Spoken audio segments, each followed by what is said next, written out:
క్రీస్తునందు ప్రియమైన వాళ్ళారా, శుభాలు. ఎలా ఉన్నారు? బాగున్నారా? నిన్నటి దినము ఎలా గడిచింది? ప్రభువుకు మహిమకరంగా జీవించారా? జీవించినట్లయితే ఆయనకు స్తుతులు. లేని ఎడల ఆయన మనల్ని క్షమించునుగాక. నేటి దిన ధ్యానాంశము 37వ కీర్తన 27-28 వచనాలు. 37వ కీర్తన 27-28 వచనాలు.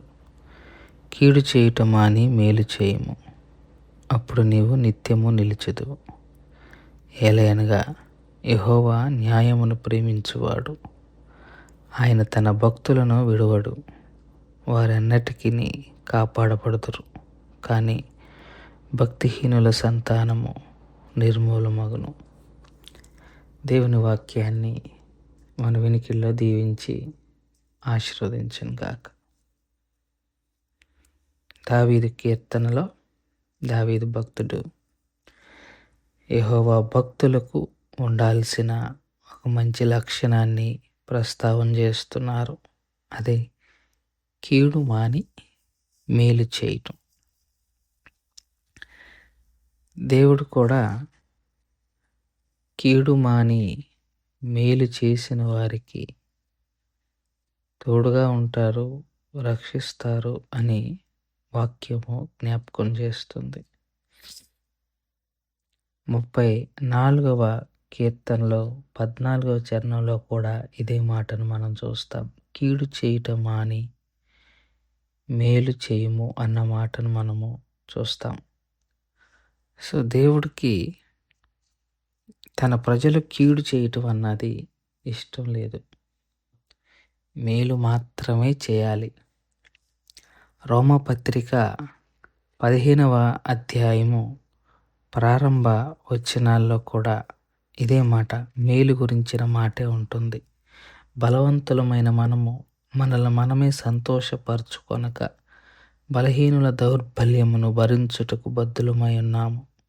తన పొరుగువానికి క్షేమాభివృద్ధి కలుగునట్లు మనలో ప్రతివాడు మేలైన దాని యందు అతన్ని సంతోషపరచవలను అన్న మాట మనం గమనించవచ్చు.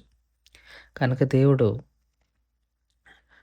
తన ప్రజలుగా ఏర్పాటు చేసుకున్న నిన్ను నన్ను, తన సొత్తుగా ఏర్పాటు చేసుకున్న నీ నుండి నా నుండి ఆయన ఆశించుచున్నది ఒకటే, పొరుగువారికి కీడు చేయొద్దు, మేలు మాత్రమే చేయండి. కీడు ఎందుకు చేస్తాము అంటే దానికి ప్రధానమైన కారణం స్వార్థం. మనిషి స్వార్థపరుడైతే అవతల వారికి కీడే చేస్తాడు. అంటే పర్టికులర్గా కీడు చేయాలని చేయడు.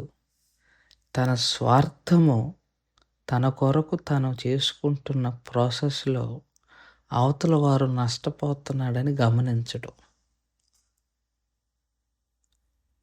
ఇక్కడ మనం గమనించాల్సిన విషయం ఏంటంటే, కావాలని పనిగట్టుకొని ఎవరం చెయ్యం.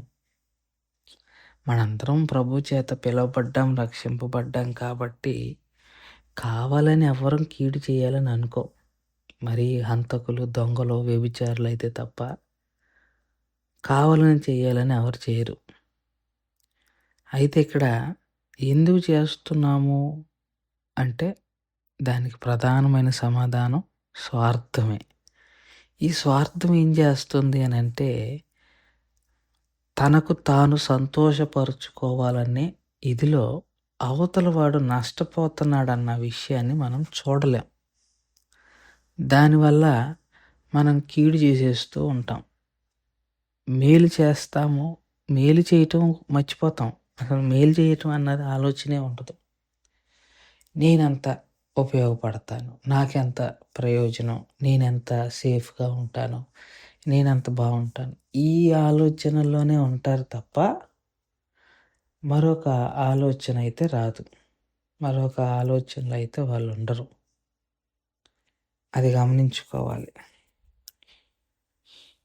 కీడు చేయటం అన్నది దేవుడి దృష్టికి అంత మాత్రం రుచించదు. పైగా వారు వారిని నిర్మూలన చేస్తాడంట. వాక్యం అంటుంది కీడు చేసేవాడు భక్తిహీనుడట. దేవుడు మేలు చేసేవారిని నిత్యము బ్రతకనిస్తాడు అంటే దాని అర్థం వాళ్ళు ఎప్పటికీ చచ్చిపోరని కాదు. వారు చేస్తున్నది నిలిచి ఉంటుంది.